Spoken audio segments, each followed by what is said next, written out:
உலகத்துக்கே அள்ளி கொடுத்த ராமர் அனுமன் கிட்ட மட்டும் வந்து உன் முன்னாடி நான் ஒரு ஏழைன்னு சொல்லி கதறி அழுதார்னு சொன்னா நம்புவீங்களா? இதுக்கு பின்னால இருக்கிற காரணம் கல்லையும் கரைய வைக்கும். ராவணனை அழிச்சிட்டு அயோத்தி திரும்பின ராமர் தனக்கு உதவி செஞ்ச எல்லாருக்கும் வரிசையா பரிசு கொடுத்தார்.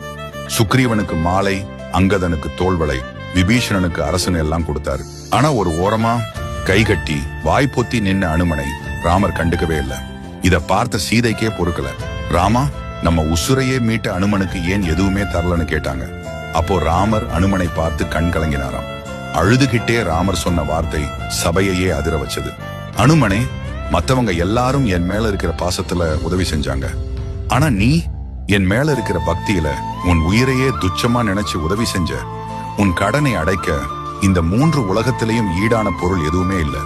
உனக்கு எதை கொடுத்தாலும் அது உன் தியாகத்துக்கு முன்னாடி தூசுதான். உன் முன்னாடி கடவுளான நானே ஏழையா நிக்கிறேன் அனுமனே, என்னை மன்னிச்சிருன்னு சொல்லி உலகத்துக்கே அரசனான ராமர் அனுமனை பார்த்து கைகூப்பி அழுதாராம்.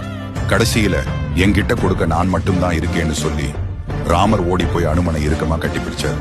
கடவுளே தன் பக்தனுக்கு முன்னாடி தோத்து போன தருணம் அது. ராமரோட இந்த நன்றி உணர்வு உங்களுக்கு பிடிச்சிருந்தா மறக்காம ஜெய் ஸ்ரீராம்னு கமெண்ட் பண்ணுங்க. இது போன்ற நெகிழ்ச்சியான கதைகளுக்கு மறக்காம சப்ஸ்கிரைப் பண்ணுங்க.